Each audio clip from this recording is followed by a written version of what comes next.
المرسلين سيدنا محمد وعلى آله وأصحابه أجمعين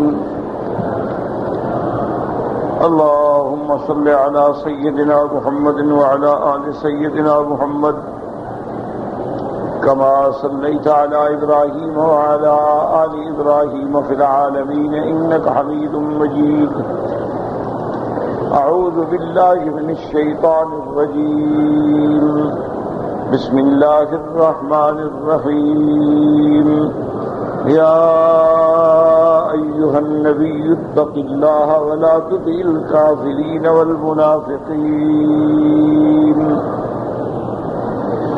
إن الله كان عليما حكيما واتبع ما يوحى إليك من ربك إن الله كان بما تعملون خبيرا وتوكل على الله وكفى بالله وكيلا قال المؤلف المفسر رحمه الله تعالى وقد قال ترك ابن حبيب التقوى أن تعمل بطاعة الله على نور من الله ترجو ثواب الله وأن تترك معصية الله على نور من الله مخافة عذاب الله. اب مفسر رحمۃ اللہ علیہ فرماتے ہیں کہ تقوی کا معنی کیا ہے؟ فرماتے ہیں کہ حضرت طلق ابن حبیب رحمۃ اللہ علیہ فرماتے ہیں کہ تقوی کا معنی یہ ہے التقوی ان تعمل بطاعت اللہ، اللہ تعالی کی اطاعت اختیار کرے علی نور من اللہ، یعنی اس حال میں کہ اللہ کے احکام کے عین مطابق ترجو ثواب اللہ، اللہ تبارک و تعالی سے ثواب کی امید رکھے اور معاصی کو چھوڑ دے علی نور من اللہ مخافت عذاب اللہ. کیا معنی کہ طاعت اختیار کرے اور اللہ سے اس پہ ثواب کی امید رکھے، نافرمانیاں چھوڑ دے اور اللہ کے عذاب کا ڈر رکھے، تو اسی کا معنی ہے تقویٰ. اسی لیے کہ ایمان جو ہے بین الخوف والرجاء، کہ اللہ تبارک و تعالی سے خوف بھی ہو اور اس کی رحمت پہ امید بھی ہو. یہ نہ ہو کہ اتنا خوف ہو کہ رحمت سے مایوس ہو جائے، اتنی رحمت میں نہ کہ امید ہو جائے کہ ڈر ہی نہ رہے. نہیں، اللہ تعالیٰ کا خوف بھی رہے اور اللہ سے امید بھی رہے، اللہ تعالیٰ کے فرما برداری کے کام کرے اور اللہ سے رحمت اور ثواب کی امید رکھے، اللہ کی نافرمانیوں سے بچے اور اللہ کے عذاب سے ڈرے. اور آگے فرماتے ہیں وَلَا تُطِعِ الْكَافِرِينَ وَالْمُنَافِقِينَ اَيْ لَا تَسْمَعْ مِنْهُمْ وَلَا تَسْتَشِرْهُمْ. اللہ نے فرمایا میرے محبوب صلی اللہ علیہ وسلم آپ منافقین اور کافرین کی باتوں پہ توجہ بھی نہ کریں، نہ ان سے مشورہ لیں، نہ ان کو اپنا رازدان بنائیں، نہ ان کے مشورے پہ عمل کریں، کیونکہ وہ ہر حال میں دشمن ہیں. ان اللہ کان علیما حکیما وهو حق ان تتبع اوامره وتطيعه فانه عليم بعواقب الامور حكيم في اقواله وافعاله. اللہ تبارک و تعالی علم والے ہیں اور حکمت والے. کیا معنی؟ جب وہ علیم ہیں، حکمت والے ہیں، تو لازم یہ ہے کہ اللہ کے احکام پہ چلو، اللہ کے اوامر کی اتباع کرو، کیونکہ اللہ تبارک و تعالی تمام امور کی عاقبت کو جانتے ہیں، اور تو کوئی نہیں جانتا کہ اس عمل کا نتیجہ کیا ہوگا. اللہ جانتے ہیں. جب اللہ علیم ہے، حکیم ہے، تمہارا اپنے اس علیم و حکیم رب پر ایمان ہے تو اس کے حکم پہ چلو، کسی کی مشورے کی کیا ضرورت. وَلِهَذَا قَالَ تَعَالَى وَاتَّبِعْ مَا يُوحَى إِلَيْكَ مِن رَّبِّكَ أَيْ مِن قُرْآنٍ وَسُنَّةٍ، اور اسی کی اتباع کریں جو اللہ تبارک و تعالی نے آپ کو عطا فرمایا، یعنی قرآن اور سنت. یعنی وحی تو اللہ نے قرآن فرمائی، سنت اسی کی تفسیر ہے. ان اللہ کان بما تعملون خبیرا،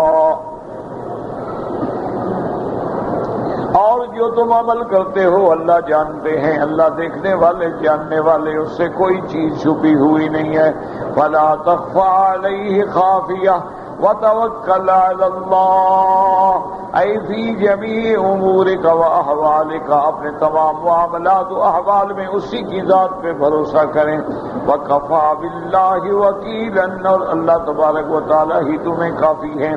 ای وکفی بہ وکیلا لمن توکل علیہ واناب الیہ، جو بندے اللہ پہ توکل کرتے ہیں، اللہ پہ بھروسہ کرتے ہیں، اللہ تبارک و تعالی ان کا ضامن ہے، اللہ ان کا نگہبان ہے، اللہ ان کا مددگار ہے. ما جعل اللہ لرجل من قلبین فی جوفہ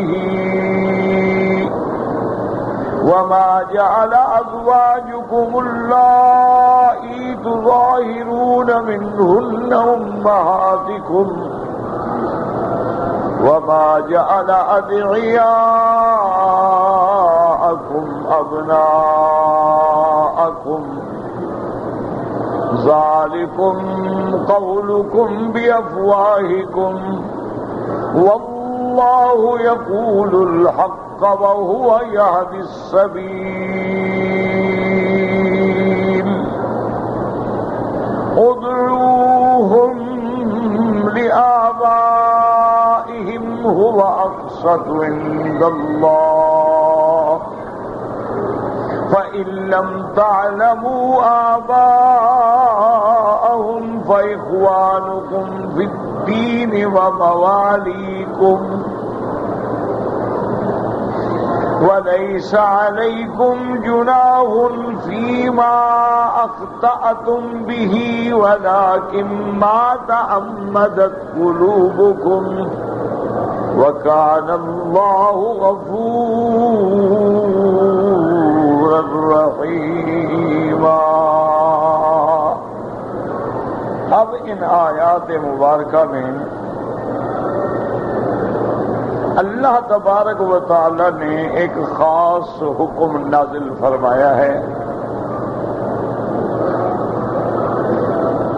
اس لیے مفسرین کرام رحمہم اللہ فرماتے ہیں کہ یہ آیات جو ہیں حضرت زید بن حارثہ رضی اللہ تعالی عنہ کے شان میں اتری ہیں.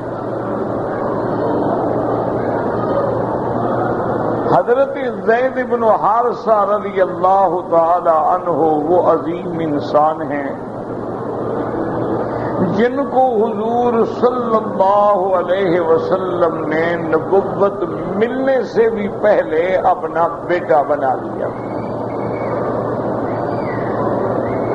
اور اسی محبت سے اور اسی شفقت سے لوگ جو ہیں وہ حضرت زید بن حارثہ کو زید بن محمد کہتے تھے صلی اللہ علیہ وعلی آلہ واصحابہ وسلم. حضور صلی اللہ علیہ وسلم نے حضرت زید بن حارثہ رضی اللہ عنہ کو اپنا بیٹا بنایا. اس کو کہتے ہیں تبنا، یعنی حضور نے بیٹا بنایا، وہ اصلی بیٹا نہیں.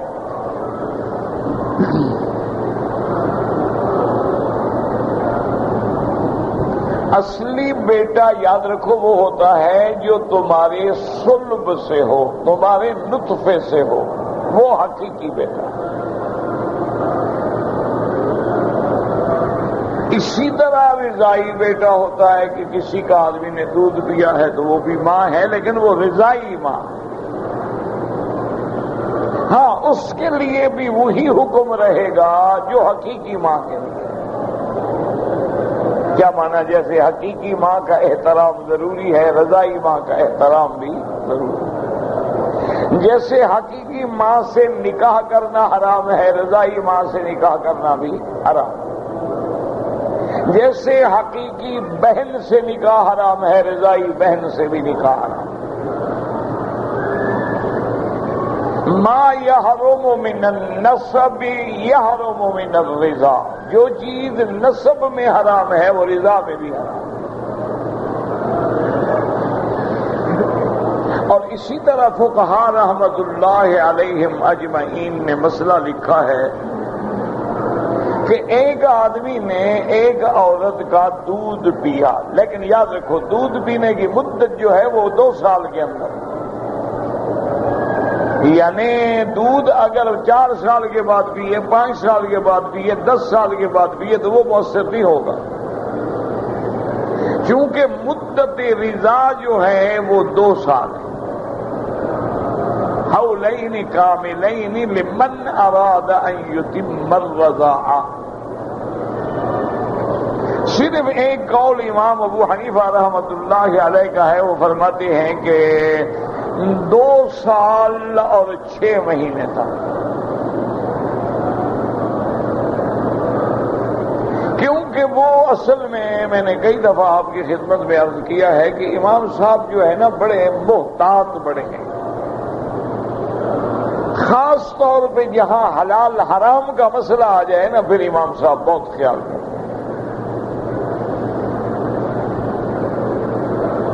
جیسا کہ ان کی اپنی زندگی میں بھی ایک واقعہ ہے، آپ کی بڑی کپڑے کی تجارت تھی، ایک دفعہ آپ دکان پہ تشریف لائے، کپڑے دیکھ رہے تھے تو ایک تھان میں کسی جگہ کوئی کپڑے میں عیب تھا،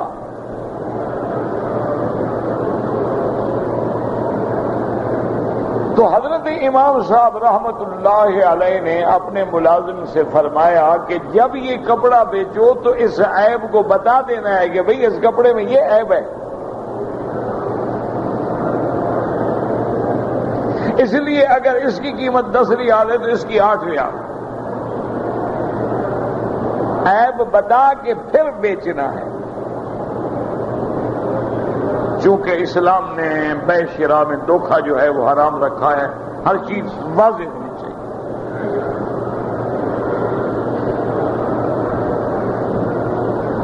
اتفاق کی بات ہے، سال گزر گیا، سال کے بعد جب حساب کتاب آیا اس دکان کا تو حضرت نے اپنے غلام کو بلایا اور ملازم کو بلایا، نوکر کو بلایا اور فرمایا کہ بھئی وہ ایک کپڑا تھا جس میں نقص تھا، میں نے آپ کو بتلایا تھا، جب تم نے وہ بیچا تھا تو بتلا دیا تھا خریدار کو کہ اس میں یہ نقص ہے۔ اس نے کہا حضرت سچی بات ہے، مجھے بات بھول گئی، مجھے بات یاد نہیں رہی، میں نے بیچا، وہ بکتا گیا، پتہ نہیں لگا، یاد ہی نہیں رہا کہ میں عیب بتاؤں۔ تو اب حالانکہ معمولی سی بات تھی کہ بھی وہ کپڑا جتنے کا ہے چلو احتیاطاً اتنا خیرات کر دو، کیوں اب پتہ تو نہیں نا خریدار کون ہے، کون لے گیا۔ لیکن امام صاحب نے فرمایا کہ بھی اس سال آپ کی دکان میں کل نفع کتنا ہوا ہے؟ انہوں نے کہا جی 30,000 درہم۔ فرمایا سارا خیرات کر دو۔ اس قدر احتیاط ہے کہ بھئی اب وہ سال کا پیسہ میرے گھر میں آنا ہی نہیں چاہیے۔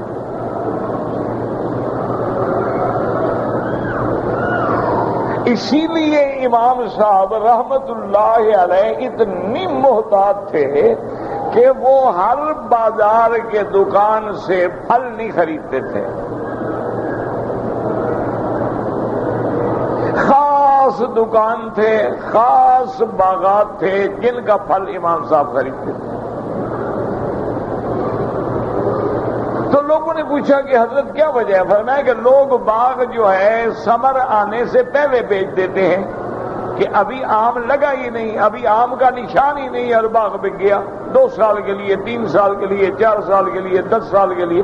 تو جب تک ثمر ظاہر نہ ہو اس کا بیچنا حرام ہے۔ تو جب بے حرام ہے تو وہی مال بک رہا ہے نا، حرام والا میں نہیں رہنا چاہتا۔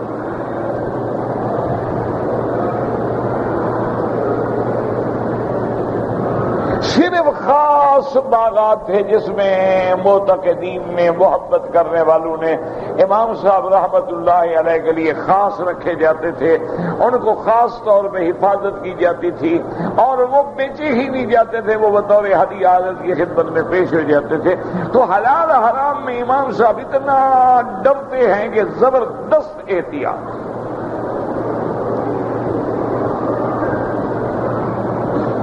اب وہ بھی نہیں کہتے کہ 2.5 سال، یعنی وہ بھی فرماتے ہیں کہ مدت رضا جو ہے یاد رکھو 2 سال ہے، وہ فرماتے ہیں کہ 2.5 سال بھی ہو سکتی ہے۔ مسئلے کو سمجھا کریں، جیسے کہا جائے بھی نماز کھڑے ہو کے پڑھو، لیکن بیٹھ کے ادا تو ہو جائے گی، ثواب آدھا ملے گا، نماز تو ہو جائے گی۔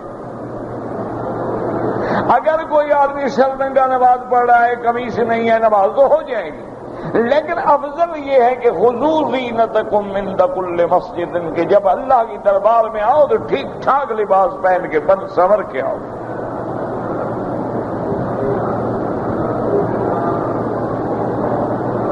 امام صاحب کی احتیاط کیوں تھی کہ ایک جگہ تو واضح ہے نا کہ جی مدت رضا کیا ہے، حولین کاملین لمن اراد ان یتم الرضا، لیکن ایک دوسری جگہ قرآن میں آتا ہے وحملہ وفصالہ 30 شہرا،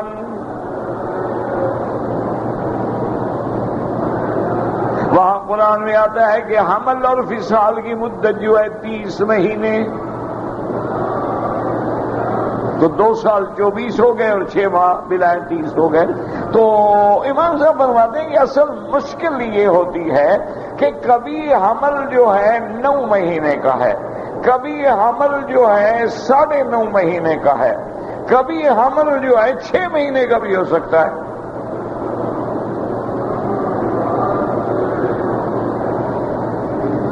اب اگر 6 مہینے کا حمل ہو مثال کے طور پہ تو مدت رضا جو ہے وہ کتنا بنے گی؟ اگر 2 سال لگائیں 6 مہینے، یہ وہ کتنا ہو گئی؟ 30 مہینے۔ حمل ہوا فصال ہو 30 کیا؟ تو اسی لیے امام صاحب اس کے بعد وہ وجہ کیا ہے کہ بھی جو چیز نسب میں حرام ہے وہ رضاعت میں بھی حرام ہے۔ وہ کہتے ہیں کہ ٹھیک ہے چلو 2 سال کے بعد ہی اس نے دودھ پیا ہے، 1 مہینہ اوپر 2 مہینے اوپر، لیکن بات ہے حلال حرام کی کہ اس پر اس کی جس کی ماں جس عورت سے دودھ پیا وہ ماں بن گئی، اس کی جتنی بیٹیاں ہیں اس کی بہنیں بن گئی۔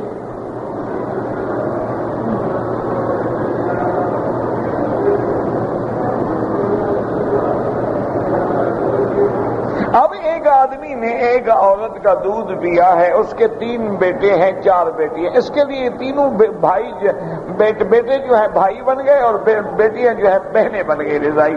اب ان 4 سے نکاح ناجائز ہے، یہ مانا نہیں کہ جس لڑکی کے ساتھ دودھ پیا ہے وہ حرام ہے، اس کی ساری اولاد سے حرام ہے، کیوں اس کی ماں بن گئی ہے، اس کی بیٹیاں اس کی بہنیں ہیں۔ اسی لیے اب دیکھیں کہ دودھ پینے کے لیے بھی فقہا میں اختلاف ہے کہ بچے نے ایک دفعہ منہ مار کے پیٹ میں دودھ ڈالا ہے یا 3 دفعہ یا 5 دفعہ۔ بعض فقہا فرماتے ہیں کہ کم از کم 5 گھونٹ لے، بعض کہتے ہیں 3 کافی، امام صاحب کہتے ہیں 1 ہی کافی ہے، اندر چلا گیا ہوگا قطرہ، حلال حرام کا مسئلہ ہے۔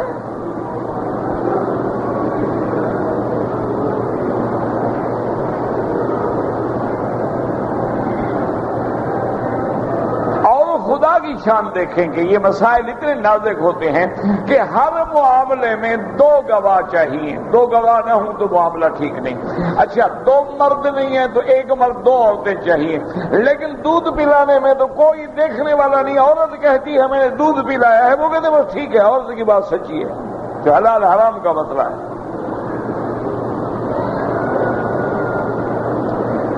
کہ عورت کہتی ہے کہ اس بچے کو مدت رضا میں نے دودھ پلایا، ارضعت۔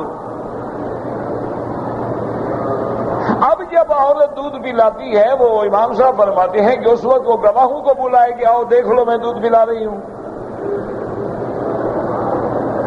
بچہ رو رہا ہوتا ہے، عورتیں اٹھا کے سینے سے لگا دودھ پلا دیتی ہیں، اس کی ماں کو بھی پتہ نہیں ہوتا، بچے کی ماں کو بھی پتہ نہیں ہوتا، بچہ رو رہا تھا، ماں موجود نہیں تھی، کھانا پکا رہی تھی، دوسری عورت آئی، دیکھا وہ دودھ والی عورت تھی، اس نے سینے سے لگایا، بچہ نہ رویا، اپنا دودھ پلا دیا، بچہ چپ کر گیا، اب کسی نے نہیں دیکھا، تو یہاں ایک عورت کی گواہی بھی کافی ہے۔ کیوں؟ مسئلہ حلال حرام کا ہے۔ کیوں؟ اگر دودھ نہیں پیا ہے تو اس کے لیے اس کی بیٹیاں حلال ہیں، اگر دودھ پی لیا ہے اس کی بیٹیاں بہنیں بن گئی، حرام ہیں۔ اور یہ بھی سمجھ رہے، مثلا دو بھائی ہیں، اس بھائی نے دودھ پیا ہے، اس نے نہیں پیا، جس نے پیا ہے اس پر اس کے خاندان کی بیٹیاں حرام ہے، اس کے لیے حلال ہے، اس نے نہیں پیا ہے۔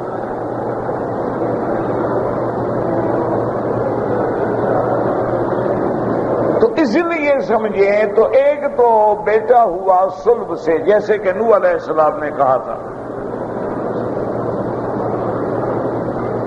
کہ حضرت نوح علیہ السلام نے جب دیکھا کہ بیٹا ضد میں ہے اور ہلاک ہونے والا ہے اور غرق ہونے والا ہے، تو اللہ کو درخواست کی کہ ان ابنی من اہلی، میرا بیٹا ہے، میرے اہل سے ہے، میری بیوی سے ہے، ہمارا ایک ہے۔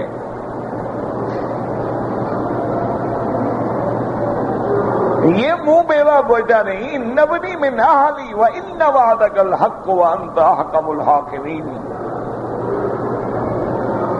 تو ایک وہ بیٹا ہے، اور ایک بیٹا ہوتا ہے کسی کو بیٹا بنا لینا۔ بیٹا بنا لینا یعنی اس کو کہا تم میرے بچے ہو، تم میرے بیٹے ہو، گھر لے آیا، پالا پوسا، کھلایا پلایا۔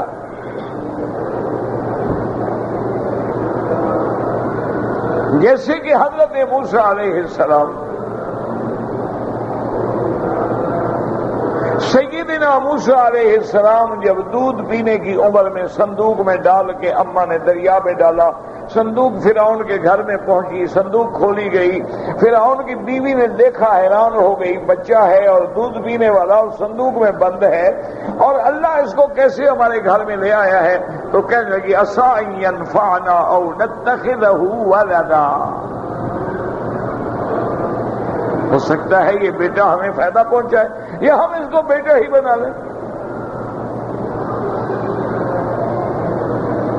اللہ نے فرمایا وَهُمْ لَا يَشْعُرُونَ، تو ان کو پتہ نہیں تھا نا یہ بیٹا نفع نہیں پہنچائے گا، یہ تو تمہاری سلطنت کی تباہی کا ذریعہ بنے گا انشاءاللہ۔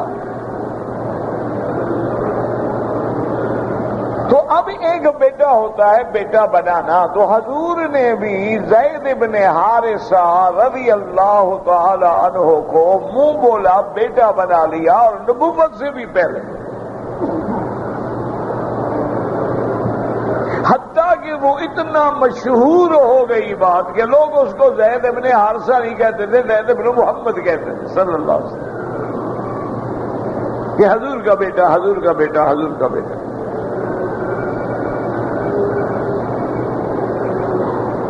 اور اس دور میں، زمانہ جاہلیت میں،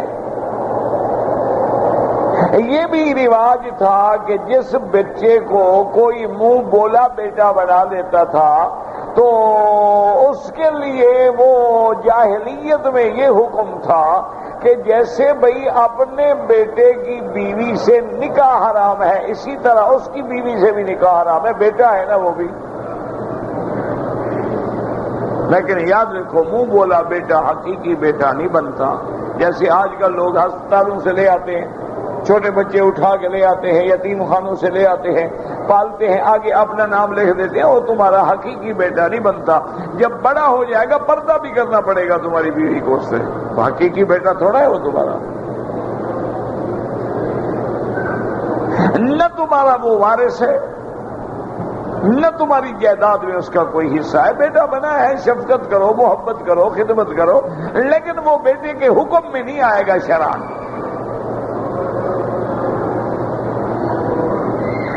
تو زید بن حارثہ کے لیے حضور پاک نے بی بی زینب بنت جحش رضی اللہ تعالی عنہا، جو حضور کی پھوپھی کی بیٹی ہے، آپ نے حضرت زید بن حارثہ کا پیغام بھیجا کہ میں زید کی شادی کرنا چاہتا ہوں، تو بی بی زینب کا نکاح جو ہے میں زید سے کرنا چاہتا ہوں، آپ رشتہ قبول کریں۔ انہوں نے بڑا غور کیا، سوچا، لیکن انہوں نے کہا اب حضور کے کہنے کا کیسے انکار؟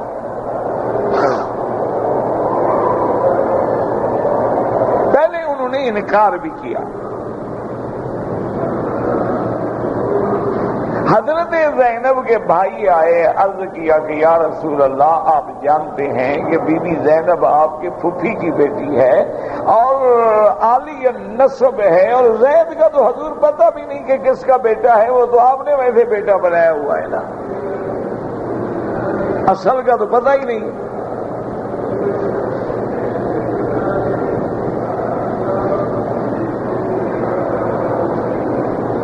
حضور نے فرمایا بہرحال میری تمنا ہے،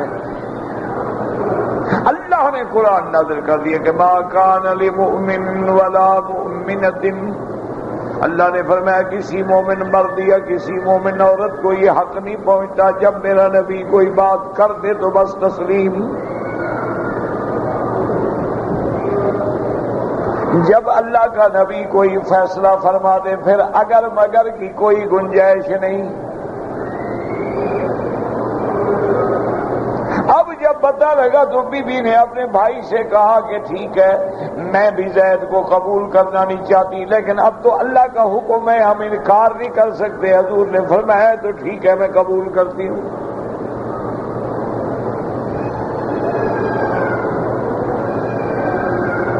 اللہ تبارک و تعالیٰ کی شان دیکھیں کہ بہرحال بڑا عظیم قصہ ہے، نکاح ہو گیا،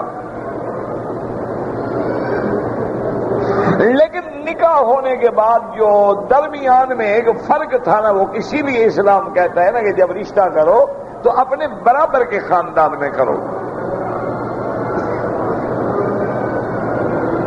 پہلی چیز تو یہ ہے کہ دونوں مسلمان ہوں، کہ کافر اور مشرکہ کی لڑکی سے نکاح نہیں ہو سکتا۔ اہل کتاب کی لڑکی سے نکاح ہو سکتا ہے، یہودی کی لڑکی ہے، نصرانی، لیکن وہ اپنے مذہب پر نہیں ہوئے تو ہوں۔ آج کل تو نہ یہودی اپنے مذہب پہ ہے نہ نصرانی اپنے مذہب پہ ہے۔ اگر یہود و نصارہ اپنے دین پہ قائم ہیں تو ان کی بیٹیوں سے نکاح ہو سکتا ہے، کیونکہ وہ ہمارے قریب ہیں کہ اللہ کو بھی مانتے ہیں، کتاب کو بھی مانتے ہیں، رسول کو بھی مانتے ہیں، آخرت کو بھی مانتے ہیں۔ لیکن یاد رکھو اہل کتاب کی لڑکی سے نکاح کرنا جائز ہے، حکم نہیں کہ جا کے کرو، مسئلے کو سمجھا کرو۔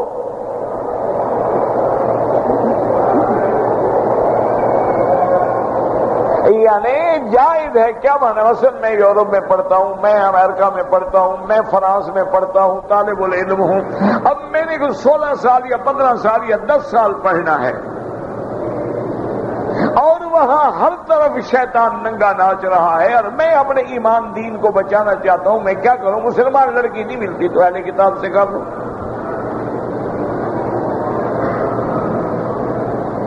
وہ ایک گنجائش ہے، یہ نہیں ہے کہ ہر حال میں کرو۔ اگر مسلمان لڑکی ملتی ہے تو پھر آپ اس کو چھوڑ کے اہل کتاب کی لڑکی سے شادی نہیں کر سکتے۔ اگر ایک مومنہ موجود ہے، مسلمہ موجود ہے، تو پھر ہمیں کیا ضرورت ہے کہ ہم اہل کتاب کی لڑکی سے شادی کریں؟ وہ تو حالات ہیں کہ ہم اس ملک میں آ گئے ہیں کہ مومن لڑکیاں مسلمان لڑکیاں ملتی نہیں، اور گناہوں کا ہر وقت خوف ہے، ہر وقت ہر طرف سے طغیانی ہے، فحاشی ہے، عریانی ہے، بے حیائی ہے۔ اب ہم ایمان کو کیسے بچائیں؟ تو اسلام نے اجازت دی بھی نکاح کر، اور پھر ہو سکتا ہے اللہ تیرے نکاح کے بعد ایسے ذرائع پیدا کر دے کہ وہ لڑکی بھی مسلمان ہو جائے۔ لیکن آج کل کے نوجوان نہ کیا کریں، کیونکہ ہمیں یہ خطرہ ہے کہ لڑکی تو مسلمان نہیں ہوگی لیکن یہ ضرور کافر ہو جائے گا۔ لڑکی تو تب مسلمان ہو نا کہ ہمارا لڑکا بھی اسلام پہ قائم ہو، یہ تو انگریزوں سے بھی 2 قدم آگے ہے، تو اس کو کیسے مسلمان کرے گا؟ اس کو تو خود پتہ نہیں کہ لا الہ الا اللہ محمد رسول اللہ کا کیا معنی ہے۔ اس کو تو یہ بھی پتہ نہیں کہ بسم اللہ الرحمن الرحیم میں اللہ کے 2 نام ہیں صفاتی، 3 نام، ایک ذاتی نام ہے، 2 صفاتی، الرحمن الرحیم۔ اچھا آگے بھی الحمدللہ رب العالمین الرحمن الرحیم، پھر وہاں بھی وہی 3 نام آگے، ذاتی بھی صفاتی بھی۔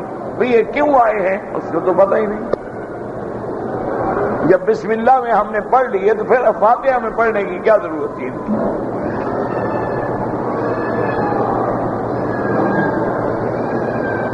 تو وہ کسی کو مسلمان کیا کرے گا؟ اس کا خطرہ ہے کہ یہ بدبخت کافر نہ ہو جائے۔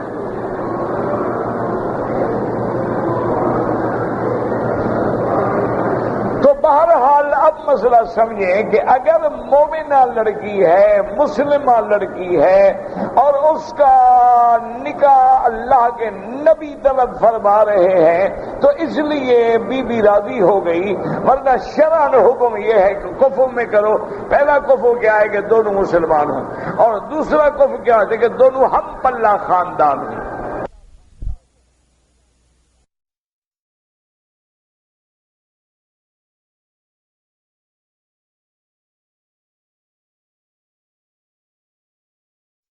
قریش ہیں، دونوں قریش ہوں، خان ہیں، پختون ہیں، ازبک ہیں، تاجک ہیں، بلوچ ہیں، برابر ہوں تو اس کا فائدہ رہتا ہے۔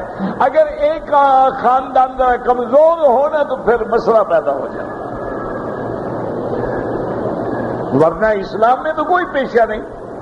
اسلام میں تو جو متقی ہے اس کی شان ہے، چاہے وہ لوہار ہے چاہے کوئی ہے، لیکن دنیا میں تو ان چیزوں کا اثر ہے نا۔ اسلام میں کوئی بات نہیں ہے کہ موچی ہے، پاوری ہے، لوہار ہے، درخان ہے، کوئی بات نہیں۔ ان اکرمکم عند اللہ اتقاکم، انسان ہے اور یہ تو پیشہ ہے، یہ کوئی ذات تھوڑی ہے، یہ تو کام ہے۔ لیکن ہمارا معاشرہ ایسا ہے کہ اگر وہ جوتے کی کمپنی کھول لے بڑی سروس کے نام سے یا باٹا کے نام سے، اس کو کوئی موچی نہیں کہتا۔ اگر بیچارہ اپنے ہاتھ سے سی کے بیچتا ہو یہ موچی ہے۔ بھئی یہی کام تو وہ بھی کر رہے ہیں نا، یہ بھی جوتے بیچتا ہے وہ بھی جوتے بیچتے ہیں، یہ جوتا سلائی کرتا ہے وہ بھی جوتے بنواتے ہیں، یہ ہاتھ سے کرتا ہے مشین سے کرتے ہیں کام، تو اس کو تو نہیں کہتے ہو کہ وہ پیسے والے ہیں۔ جیسے کہ اگر کوئی آدمی ماشاءاللہ اس کا روضہ بھی ہے، جاگیر بھی ہے، اور دنیا میں وزیر بھی ہے، مشیر بھی ہے، تو مخدوم صاحب ہے، اور غریب ہے، اور جی قریشی ہے، کوئی خرید دے چھڈو نا، قریشی آئے پھرتے ہیں، وہ اصل ذات تو قریشی ہے، بدبختو سید تو ذات ہی نہیں، سید تو کوئی ذات نہیں، سید تو لقب ہے، سید مانا سردار، اصل تو قریش ہے، حضور جو ہے کرشی ہاشمی ہیں، سید کیوں کہ حضور سب کے سردار ہیں، تو جن کی نسبت حضور سے ہو گئی وہ بھی سردار۔ حضور نے فرمایا میرے بیٹے سردار ہیں، تو جن کی نسبت حضرت حسن حسین سے ہو گئی ہمارے لیے وہ بھی سید۔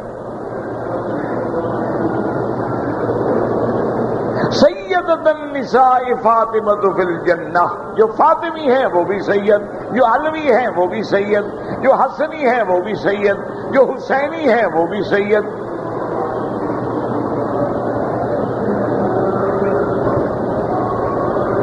تو اس لیے کفر کا ہونا ضروری ہے کہ برابر ہم پلہ خاندان ہو۔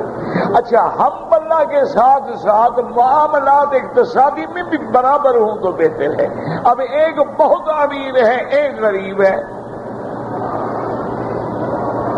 وہ کہتے ہیں جناب یہ تو پھر مخمل میں ٹاٹ کا پیوند لگانے والی بات ہے نا، دیکھو ہمارا بیٹا کہاں سے لڑکی لایا ہے، ان کے گھر میں گلیاں ہی نہیں ہیں، تنگ ہماری تو گاڑی بھی نہیں جا سکتی، ان کے گھر میں نہ اے سی نہ حمام، نہ ان کے گھر میں کچن، نہ ڈرائنگ روم نہ ڈائننگ روم، وہ لڑکی یہاں آگے بیچاری کیسے ایڈجسٹ کرے گی؟ تو اس لیے اسلام کہتا ہے کہ ہم پلہ ہونا ضروری ہے، تاکہ ایک دوسرے کو تانا نہ دے سکیں کہ تم کمی ہو اور میں قانون۔ اچھا خدا کی شان یہ ہے کہ یہ جتنے تانے دینے والے لوگ ہیں نا، اللہ کی قدرت ہے، ان کے گھر میں آئی بھی عورتیں ایسی ہیں کہ جن کے نام لینے سے بھی شرم آتی ہے۔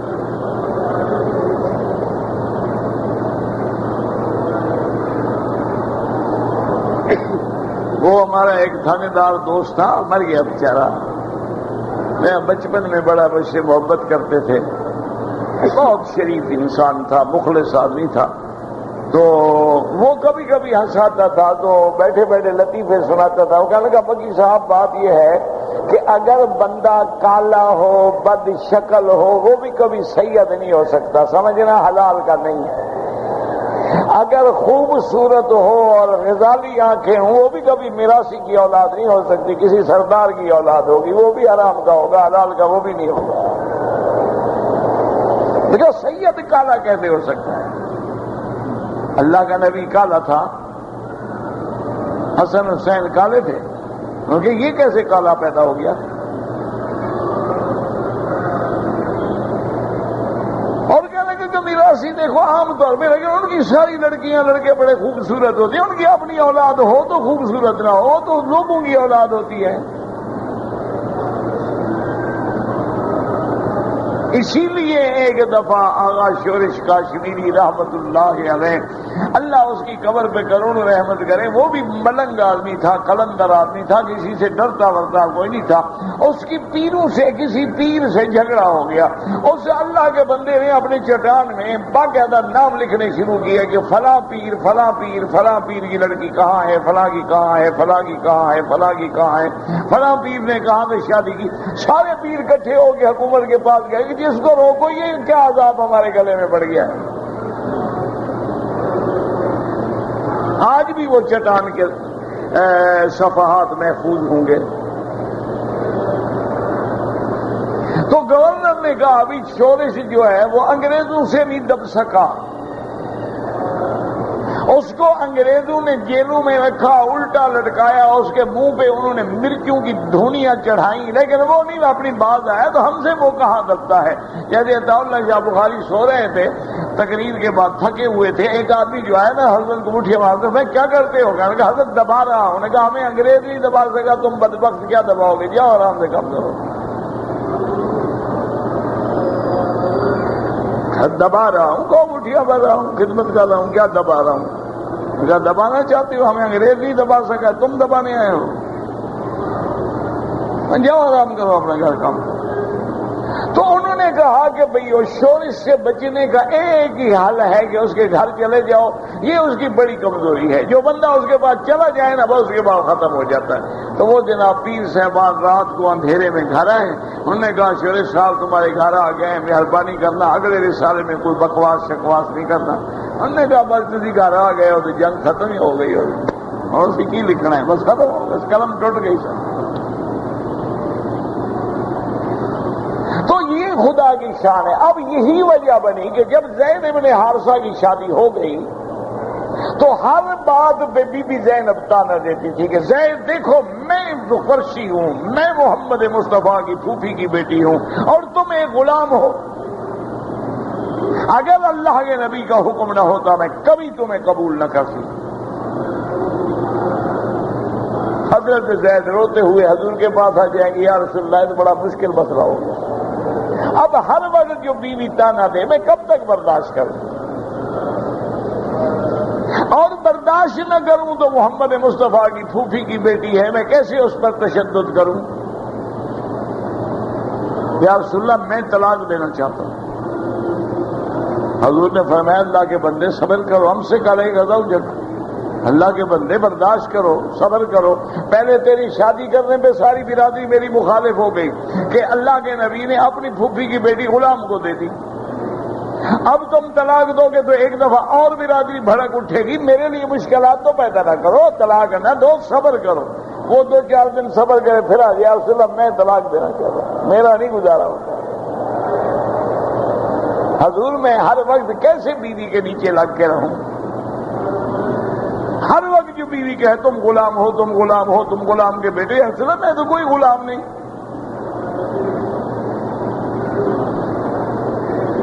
حضور نے فرمایا صبر کرو، اس نے کہا رسول اللہ اب صبر کی حد ختم ہو، آپ کے حکم پر میں نے اتنا صبر کیا ہے، اب مجھ سے صبر نہیں ہو سکتا، میں مجبور ہوں یا رسول اللہ میں طلاق دیتا ہوں۔ حضرت زید نے طلاق۔ جب حضرت زید نے طلاق دے دی، اللہ کی تقدیر کو یہی منظور تھا کہ حضرت زید کو میرا نبی بیٹا بنائے گا، پھر بی بی زینب سے نکاح ہوگا اور حضرت زید طلاق دیں گے اور ہم اپنے نبی کو حکم دیں گے کہ اب بی بی زینب سے شادی کرو۔ سارا میرے اللہ کا نظام تھا جو پہلے سے تقدیر مقدر کر چکی تھی۔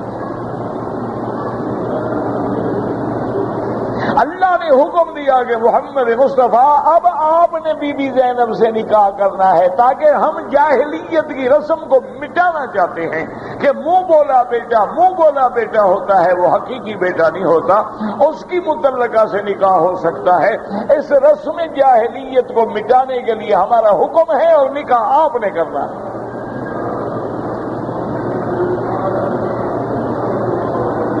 اللہ کی شان دیکھیں، یہ ہے فرما برداری۔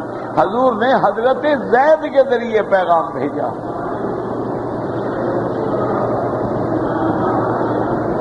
طلاق ہو گئی، بس بات ختم ہو گئی۔ جب طلاق ہو گئی اب عورت اجنبی ہو گئی۔ اللہ اکبر۔ آگے بیویاں بھی تو شان والی تھی نا۔ موجودہ دور کی لڑکیاں تو نہیں تھی نا۔ اللہ ان پر بھی رحم کرے، اللہ ہماری بچیوں پر بھی رحم کرے، ہر مسلمان کی بچیوں پہ رحم کرے۔ آج بھی بڑے مشکلات ہیں۔ جو بچیاں شریف ہیں، شریف خاندان کی ہیں، قرآن پڑھنے والی، نماز پڑھنے والی، تہجد گزار، شب بیدار، وہ گھروں میں بیٹھی ہیں، ان کا رشتہ ہی نہیں آتا۔ اور جو پبلک پراپرٹی ہیں، تتلیاں ہیں، ہر جگہ اڑتی پھرتی ہیں، ان کے لیے لائن لگی ہوئی ہے رشتہ۔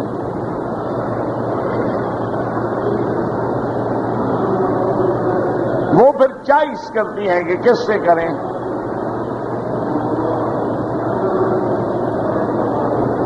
یہ اللہ کا نظام ہے۔ جب بھی وہ ہمارے دیہاتی کہتے ہیں کہ جناب بوجھ جو ہے نا ہمیشہ سیدھی لکڑی پہ آتا ہے، ٹیڑھی لکڑی پہ بوجھ نہیں آتا۔ امتحان بھی سیدھے لوگوں پہ آتا ہے۔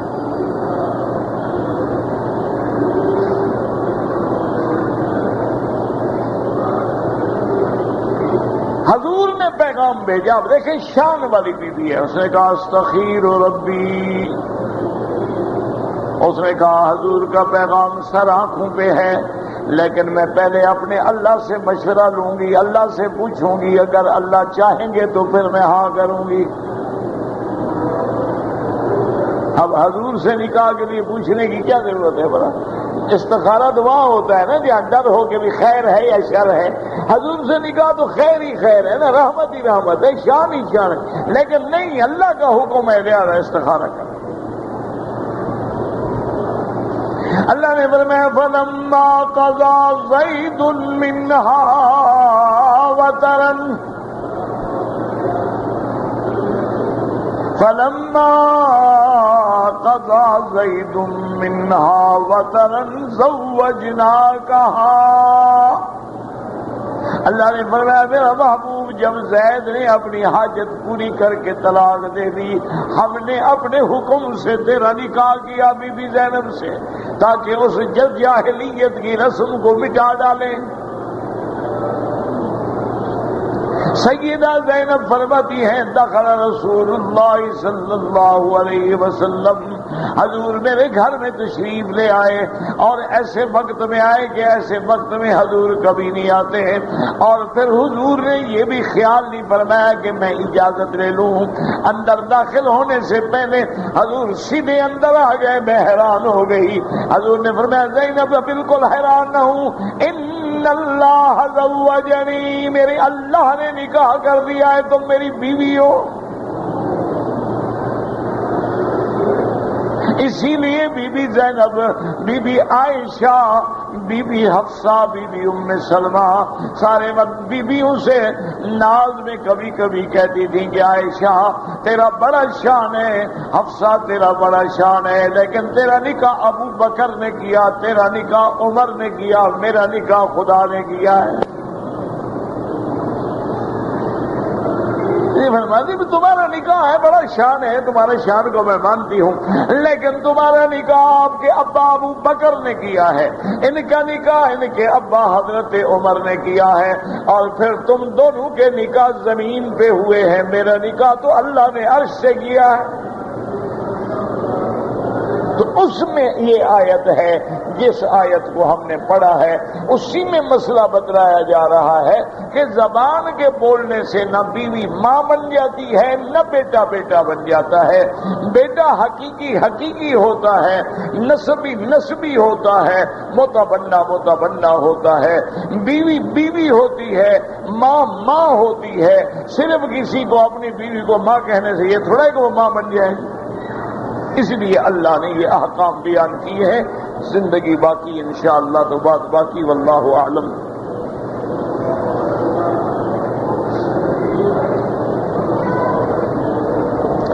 دادی اپنے پوتے کو زکوٰۃ دے سکتی ہے، تم دادی کو نہیں دے سکتے، دادی دے سکتی ہے، لیکن اصول یہ ہے کہ فقہا کہتے ہیں نہ اوپر دو نہ نیچے۔ کیا مانا؟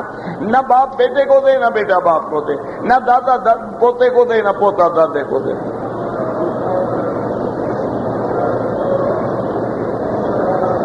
کہتے جی کہ کچھ لوگ مسجد عائشہ سے عمرہ کرتے ہیں، بالکل ٹھیک ہے، بی بی عائشہ ہر سال عمرہ کرتی تھی، حضرت عبداللہ ابن عمر نے عمرے کی، حضرت عبداللہ ابن زبیر نے عمرے کی، یہ کیا بات ہے؟ عمرہ ہے۔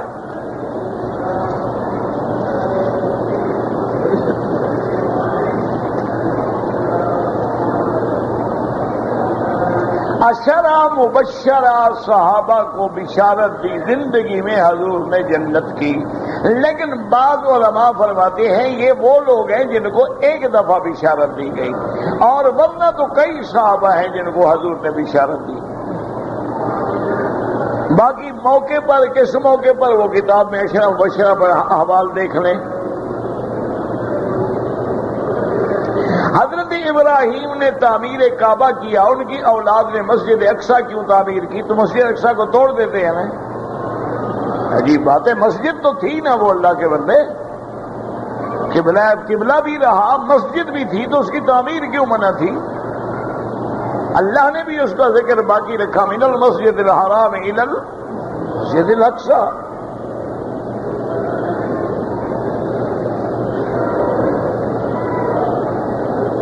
کہتے کہ جی ہمارے لوگ جب عمرے پہ آتے ہیں یا حج پہ آتے ہیں تو عرب لوگ جو ہیں کھجوریں دیتے ہیں، جوس دیتے ہیں، بالکل لے سکتے ہیں آپ، وہ کوئی زکوٰۃ صدقات نہیں ہوتی، وہ ویسے ایک روزے داروں کے افطار کے لیے یا حاجیوں کے کھانے کے لیے ہوتا ہے۔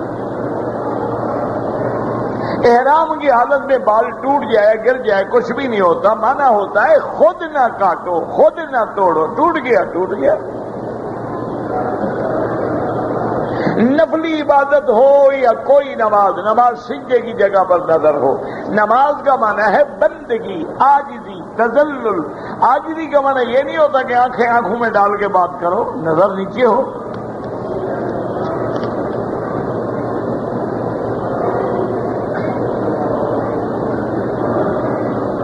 اگر آپ نے 4 سنت کی نیت کی، 2 رکعت سنت پہ پوری تشہد پڑھ لی، کچھ بھی نہیں ہوتا، ٹھیک ہے۔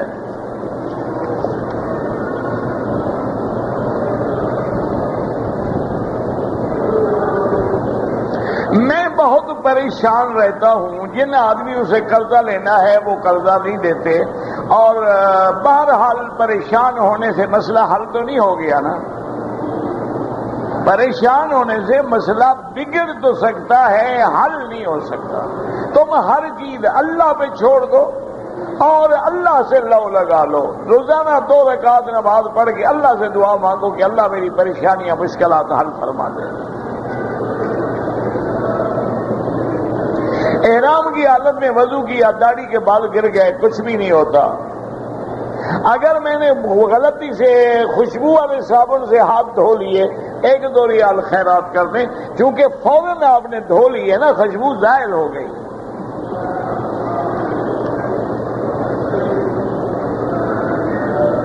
اللہ کے رسول کے قول پر دوسرے کے قول کو کوئی بھی مقدم نہیں کرتا، تیرے جیسے جاہل کو خدشہ ہے۔ ایک قول ثابت کرو کسی امام کا کہ حضور یہ فرمایا، وہ کہے نہیں میرے قول پہ عمل کرو، نبی کے قول پہ عمل کرو، وہ تو بندہ کافر ہو جاتا ہے، امام کیسے رہے گا؟ عجیب بات، لا تقدموا بین یدی اللہ ورسولہ واتقوا اللہ ان اللہ سمیع علیم۔ یہ بالکل جہالت ہوتی ہے، تم نے ایک قول پڑھا ہوتا ہے، دوسری حدیثیں تم نے پڑھی ہی نہیں ہوتی، تمہیں نہیں پتا ہوتا کہ اس امام کا جو قول ہے وہ دوسری حدیث کے مطابق ہے۔ ہم لوگوں کی مشکل تو یہی ہوتی ہے نا کہ جی دو کتابیں پڑھی اور شروع ہو گئے ائمہ پر اعتراض کرنے کے لیے۔ اللہ جب ناراض ہو نا تو اپنے نیک لوگوں کی دشمنی میں لگا دیتا ہے۔ اللہ جب کسی بندے پہ ناراض ہو نا وہ اسی کام میں لگا دیتا ہے، تم اماموں کو گالیاں دو، یہ صحابہ کو دیں گے، یہ اہل بیت کو دیں گے، یہ قرآن کو دیں گے، یہ معجزات کو دیں گے، یہ اولیاء اللہ، وہ اسی میں لگ جاتا ہے۔ جب اللہ ناراض ہو تو اپنے نیک لوگوں کا دشمن بنا دیتا ہے۔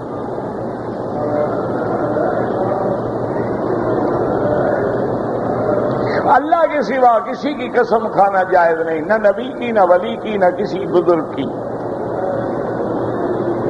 کسی عراف پر اعتماد کرنا جو ہے کفر ہے۔ من اتی کاہنا فصدقہ فقد کفر بما انزل علی محمد۔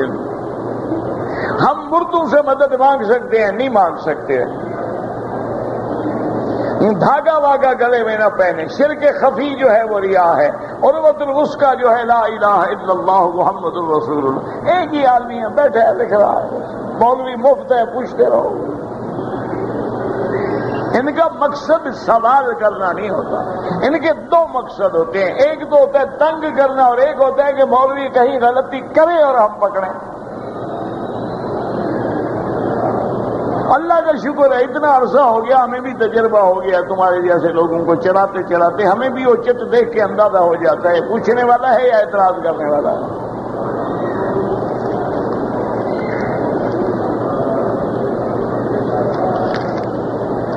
السلام علیکم یا رسول اللہ، جب حضور کے روضہ مبارک پر مواجہہ شریف میں سامنے کھڑے ہوں تو پڑھ سکتے ہیں، اور دور سے اللہم صلی علی محمد وعلی آل محمد کما صلیت علی ابراہیم، رکن یمانی رکن یعنی یمن کی جانب ہے، اور وہاں جب ہم ہاتھ رکھتے ہیں استلام کرتے ہیں، اللہ کے فرشتے ہیں جو دعا کرتے ہیں کہ اللہ اس بندے کی دعا قبول فرما۔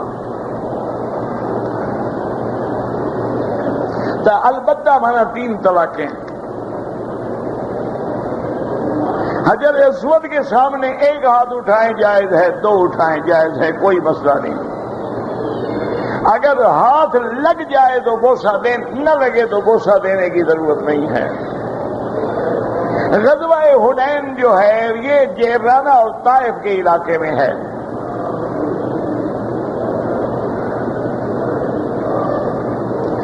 اللہ کو خدا بولا، خدا اللہ کا نام نہیں ہے لیکن ترجمہ ہے، جیسے آپ کہتے ہیں اسرائیل، جبرائیل، کیا مانا؟ عبداللہ، ایل مانا اللہ، جبر مانا عبد مانا عبداللہ، میکائیل، ایل مانا اللہ، میکا مانا عبد یعنی عبداللہ۔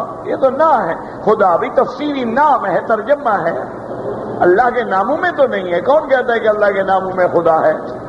یہ تو فارسی کا لفظ ہے۔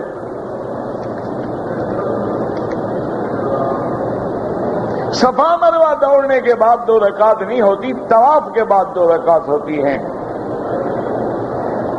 میرے ابو کی 3 سال سے طبیعت خراب ہے، زمزم پلاؤ یقین کے ساتھ۔ ابھی کل پرسوں میں اخبار میں پڑھ رہا تھا کہ ایک آدمی کی آنکھوں میں پانی آ گیا، وہ نابینا ہو گیا، اور ڈاکٹروں نے جواب دے دیا کہ یہ بیماری جو ہے اس حالت میں پہنچ جائے اس کا کوئی علاج نہیں ہے۔ اس کو اولاد جو تھی مکے میں لے آئے عمرے پہ، یہاں رہا، پانی پیتا رہا، زمزم کا منہ بھی دھوتا رہا، جب یہ آنکھیں ٹھیک ہو گئی۔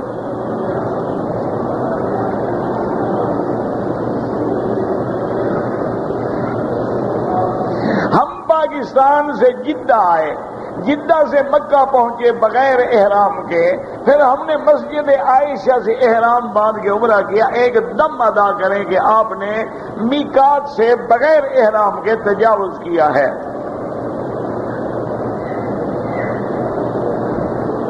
اگر کوئی آدمی احرام کی نیت کرنے سے پہلے غسل کرے خوشبو والے صابن سے، کوئی بات نہیں، وہ تو سنت ہے، خوشبو بدن پہ لگانا بھی سنت ہے۔ نیت کرنے کے بعد خوشبو نہ لگائیں، جب لبیک پڑھ لے اب خوشبو نہ لگائیں۔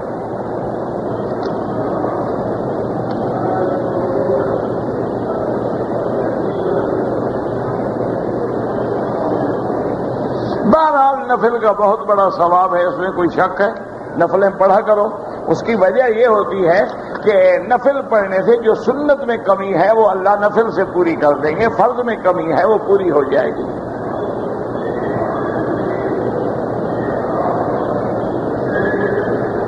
ایک عورت کو 3 دفعہ ایک آدمی نے طلاق دی، تھوڑی دیر کے بعد پھر 3 دفعہ طلاق دی، طلاق ہو گئی، اور حنفی مسلک میں تو اس کا کوئی راستہ ہی نہیں ہے، 3 ہو گئی۔ بعض علماء اہل حدیث فرماتے ہیں کہ اگر ایک مجلس میں 3 ہے تو 1 شمار ہوگی، ان سے رجوع کریں، حنفیوں کے نزدیک 3 ہی ہوتی ہے۔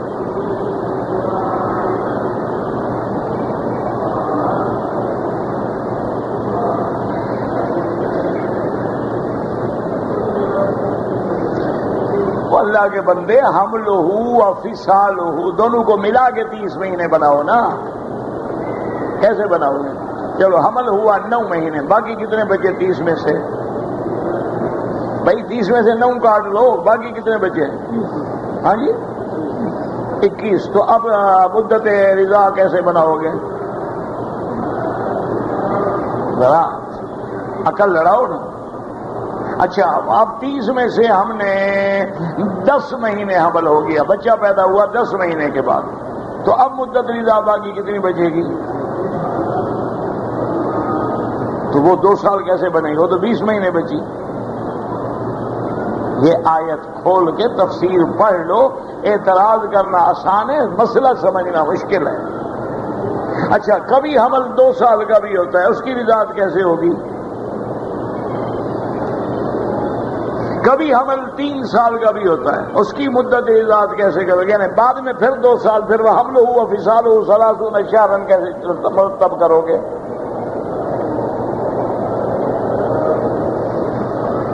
اللہ ہدایت دے۔ اعتراض کرنا بڑا آسان ہے، جا کے تفسیر کھولو یہی آیت اور 3-4 تفسیریں پڑھو، پھر مسئلہ سمجھ آئے گا کہ امام ابو حنیفہ کی سمجھ کہاں تھی۔ رمضان المبارک میں عمرے کی حدیث میں آتا ہے کہ جو رمضان میں عمرہ کرے گویا حضور کے ساتھ حج کیا۔ حضور کی شفاعت کس سے طلب کریں؟ اللہ سے، کیا اللہ ہمیں حضور کی شفاعت نصیب فرما۔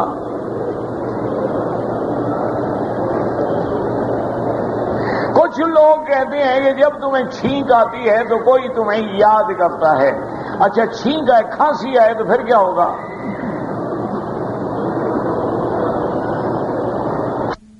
کھانسی لگی ہوئی ہو، گھنٹہ کھانستا رہتا ہے، اس کو تو مانے سارے یاد ہی کر رہے ہیں بس سارے۔ اچھا اس کو نظرہ لگے، ہر 2 منٹ کے بعد 20 چھینکیں آ جاتی ہیں، اب 20 آدمی یاد کر رہے ہیں۔ یہ جاہلیت ہے، کوئی مسئلہ نہیں ہے۔ دعا کے بعد اپنے ہاتھ چہرے پہ پھیرا کرو، ہاں تیرے چہرے پہ نہیں، اپنے چہرے پہ، تاکہ رحمت جو ہے اس کے چہرے پہ آئے۔ گناہ شرک ہے، ان شرک لظلم عظیم۔ اجتباء کا معنی ہوتا ہے کہ عمرے میں طواف جب کریں تو پہلے 3 چکروں میں کندھا نکال لیں، اور رمل بھی کریں اور اجتباء بھی کریں، لیکن حرام ہے، کرنا بھی حرام، سیکھنا بھی حرام۔ ویسے جادو ہے، حضور میں جادو ہو گیا، اس سے بڑی دلیل کیا ہوتی ہے؟ امام تراوی میں قرآن پڑھے، تم چپ کر کے سنو، یہی تو کام، اس کا کام پڑھنا ہے، ہمارا کام سننا ہے۔ اذا قرأ فانصتوا، جب امام پڑھے تم چپ کرو۔ کسی چیز سے عمل صالح سے وسیلہ پکڑو، الگ الگ دعا کی صفا مروہ میں کوئی ضرورت نہیں، جو تمہیں یاد ہے کرتے رہو۔ اگر احرام پاک ہے تو اسی میں 100 عمرہ کرو۔ خاتون گھر سے حالت احرام میں چلی، پاکی کی حالت میں نہیں تھی، عمرے کی نیت کی، مکے میں پہنچی، گھر میں رہی، پاک ہو کے عمرہ کیا، بالکل ٹھیک کیا۔